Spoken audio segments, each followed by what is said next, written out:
George হারবার্টের লেখা। George হারবার্টের লেখা Easter wings এই কবিতাটাও তোমরা জানো যে উনি একজন ধার্মিক কবি, মানে অ্যাকচুয়ালি ওনার উনি মানে পায়াস ছিলেন। পায়াস বলতে উনি যে গত ক্লাসের মধ্যে দেখছি যে কবিতাটার নাম ছিল কি কি কবিতাটা দেখলাম হলো কলার, দ্য কলার। এই দ্য কলার কবিতাটা যখন দেখি তখন দেখছি যে উনি পাদ্রি ওনার পেশা ছিল, কিন্তু মূলত উনি আসলেই পাদ্রি ছিল। এমন না যে উনি এটা অন্যভাবে লিখছেন বা অন্য কারোর কথা ভেবে লিখেছেন, উনি নিজেই পাদ্রী ছিলেন। উনি নিজে পাদ্রী ছিলেন। আর এখানে আমরা দেখব যে কবিতাটা সেটা ইস্টার উইংস। ইস্টার উইংস আমরা এখন জানবো যে ইস্টার উইংস বলতে কী বোঝায়। ইস্টার এটা পবিত্র সময়, এটা খ্রিস্টানদের জন্য। সেই ইস্টার উইংস কী হবে সেটা আমরা এখন পরে দেখছি। আর এই কবিতাটা জর্জ হারবার্টের ওই ধর্মীয় কবিতায় মানব জীবনের আশা হতাশার দোলাচলের গল্প এটি। মানুষের মন এরকমই হয়, কখনো মানুষ আশাপূর্ণ থাকে, আবার কখনো মানুষের মধ্যে হতাশা শুরু হয়। প্রথম স্ট্যাঞ্জার প্রথম অংশে মানব জীবনের নিম্নমুখী বক্র দেখানো হয়েছে এখানে। তার মানে কবিতাটা আমরা যদি দেখি, কবিতার শেপটাই একটু অদ্ভুত। আমরা একটু শেপটা দেখে আসি যে কবিতার শেপ কেমন। তোমরা দেখো কবিতার শেপটা কেমন।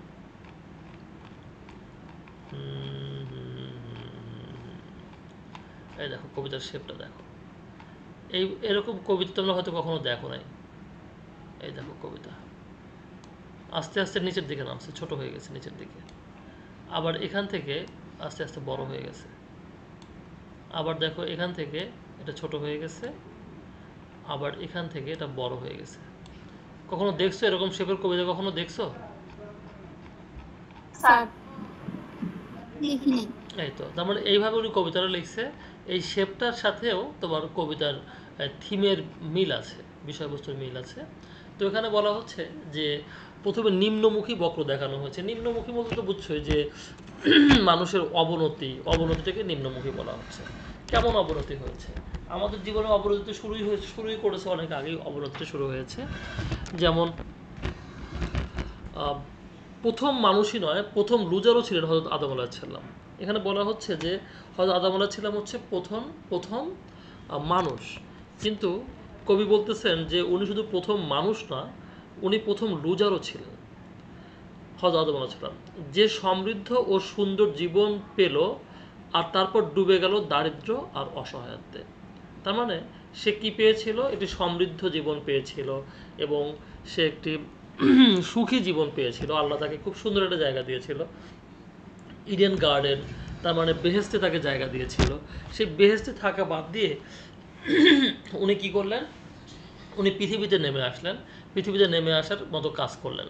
তো এই যে সমৃদ্ধ এবং সুন্দর জীবন পাওয়ার পরে উনি দারিদ্র্যে এবং অসহায়ত্বে ডুবে গেলেন। ৩৬০ বছর উনি কান্নাকাটি করলেন, শুধুমাত্র এই সমস্ত কিছু আফসোস করে যে আমি কি হারালাম, আমাকে কত কিছু দেওয়া হয়েছিল আর আমি সব হারালাম, বিশেষ করে আমি আল্লাহর ভালোবাসাটা হারালাম। এর জন্য ওনার বেশি আফসোস ছিল। তো এরপরে দেখো আমরা যেটা দেখছিলাম এখানে যে তিনি বলছেন যে আদম আলাহিসাল্লামের মতো তিনিও পতিত হয়েছেন। কবি এখন বলছেন যে হযরত আদম আলাহিসাল্লামকে যেমন আল্লাহ ফেলে দিয়েছিলেন তার অপরাধের জন্য, তার অন্যায়ের জন্য, তার অবাধ্যতার জন্য, তেমনি তাকেও ফেলে দিয়েছেন, তাকেও ফেলে দিয়েছেন।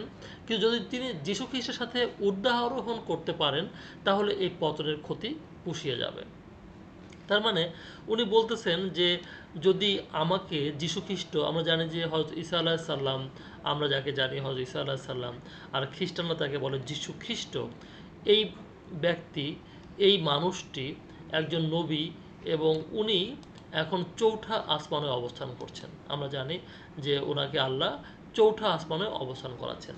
এই চৌঠা আসমানে অবস্থান করা অবস্থায় যীশুখ্রিস্ট কিন্তু বা ঈসা আলাইহিস সালাম কিন্তু যদি আমাদের কাউকে সঙ্গে নেয় বা আমাদের সঙ্গে সাথে রাখে তাহলে আমরা অবশ্যই সেটা ভাগ্যবান যে একজন নবীর সঙ্গে আমরা চৌঠা আসমানে থাকতে পারছি।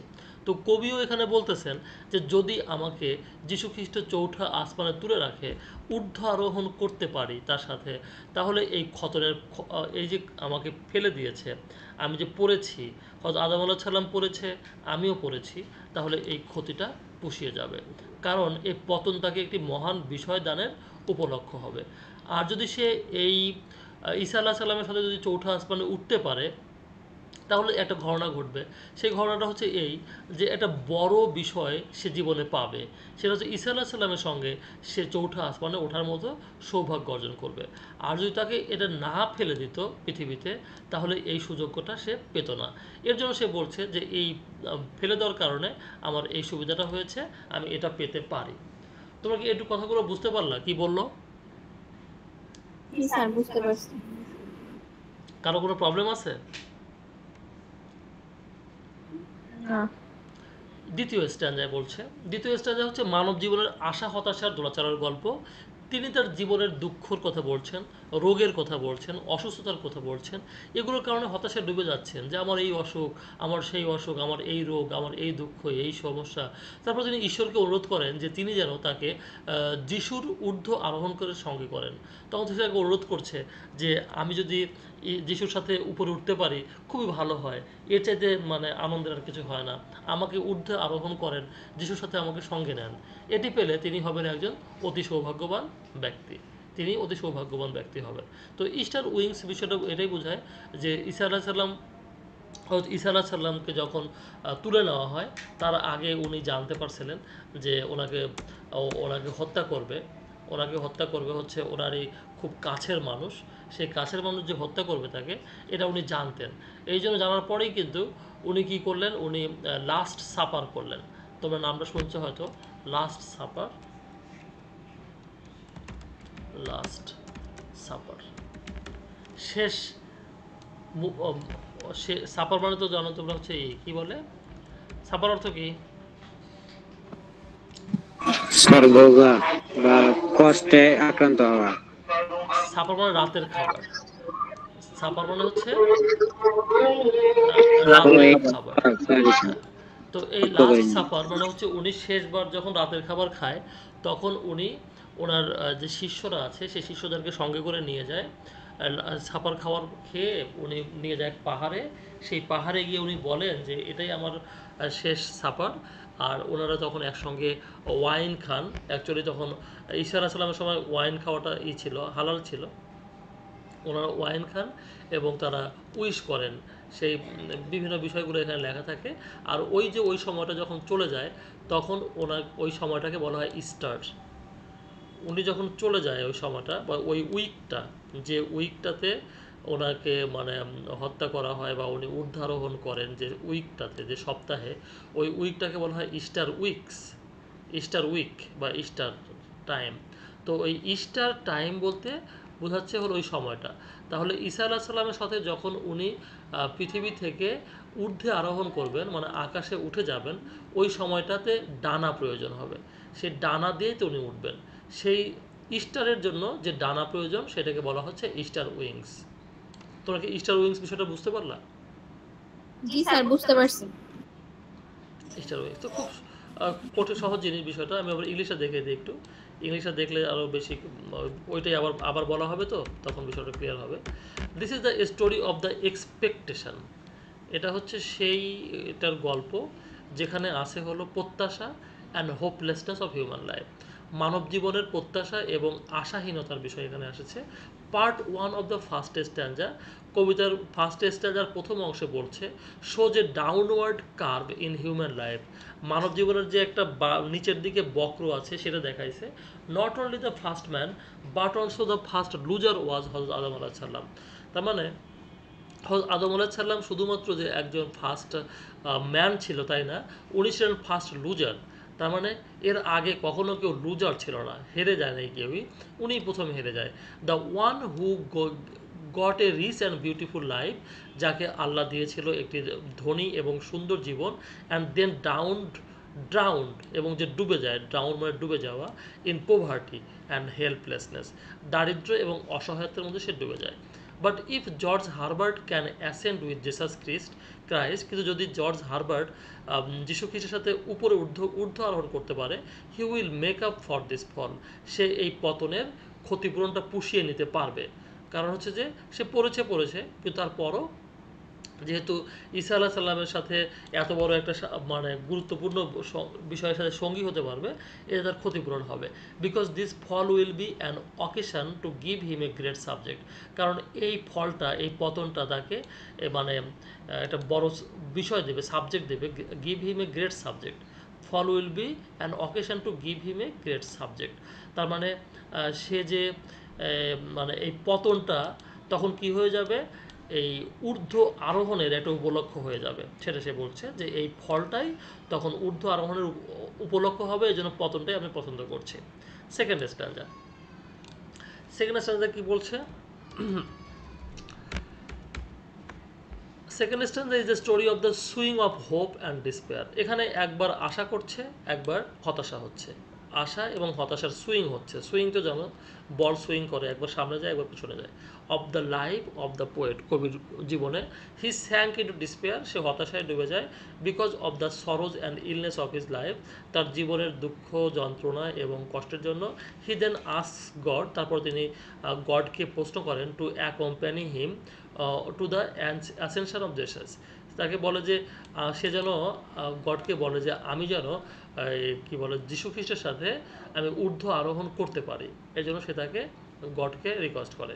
ইফ হি গেটস ইট, সে যদি এটা পায়, he will be very lucky person, তাহলে সে খুবই একজন ভাগ্যবান ব্যক্তি হয়ে যাবেন।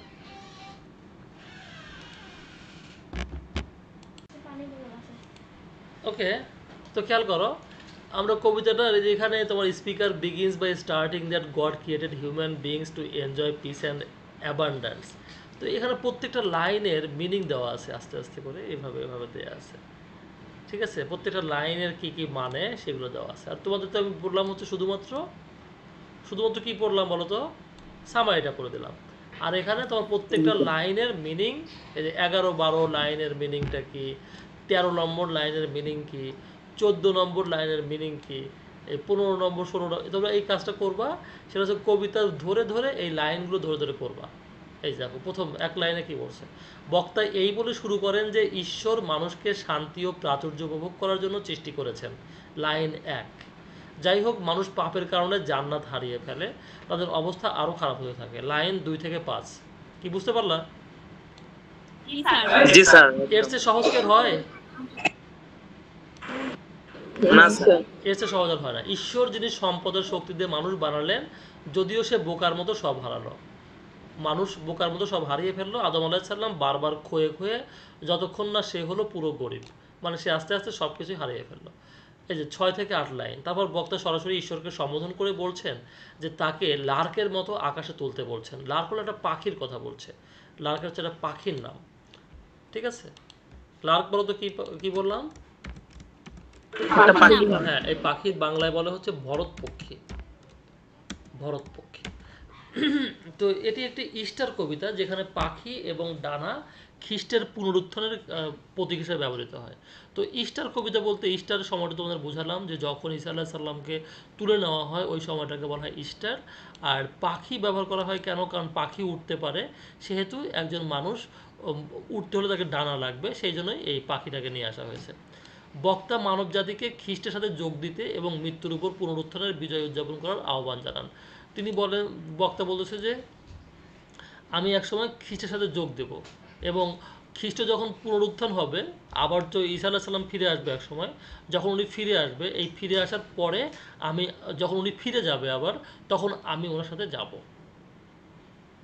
আর আমি ওনার সাথে যেতে পারলে আমি ভাগ্যবান। যদি তার এই কাজে সফল হয়, তাহলে সেই পতনও, মানে ওই যে সে পড়ে গেছিল, তাকে যে ফেলে দিয়েছিল আল্লাহ এর থেকে, কি বলে, আরশ থেকে যে ফেলে দিয়েছিল, তার মানে আদম আলাইহিস সালামকে ফেলে দিয়েছিল, এই ফেলে দেওয়াটাও ব্যর্থ হবে না যদি সে ঈসা আলাইহিস সালামের সঙ্গে আবার সে যেতে পারে। পাপের কারণে স্বর্গ থেকে বহিষ্কারের মূল্যবান হবে, এই স্বর্গ থেকে যে বহিষ্কার করে দিয়েছিল, এটা তখন ভালো হয়ে যাবে। এটি বিশ্বাসীদেরকে খ্রিস্টের সাথে আবার উঠতে দেবে। এর ফলে সে যীশু খ্রিস্টের সাথে উপরে উঠে যাবে। তোমার সাথে আমাকেও তুলে নাও। ভরত পাখির মতো সুরে সুরে আর গাইতে দাও আজ তোমার বিজয় গীতি। তার মানে এখানে ঈসা আলাইহিস সালামকে বলতেছে যে তুমি আমাকে তোমার সাথে তুলে নাও, আমি তোমার সাথে যাব। তুমি যখন ইমাম মাহদী আলাইহিস সালাম আসবে তখন তুমি ফিরে আসবা, আসার পর তুমি তো আবার চলে যাবা, তুমি তো সারা জীবন বেঁচে থাকবা না। তো যখন তুমি চলে যাবো তখন তোমার সাথে আমিও যাব, আমাকে তুমি নিয়ে যাবা। তখন আমার সেই পতন, আমাকে আর ওরা শক্তি দিবে, আদম আলাইহিস সালামের সেই পতন, মানে সেই পতন থেকেই আমি আবার উঠবো। কি কথাগুলো ক্লিয়ার না? জি স্যার। স্যার কোনো সন্দেহ নাই বোধ হয়, থাকলে একটু কথা বলো। আর দ্বিতীয় স্ট্যান্ডায় ওইভাবে বলছে, একটু পড়ে নেবা দ্বিতীয় স্ট্যান্ডা, যে কি কি বলেছিল কথাগুলো একটু পড়ে নেবা।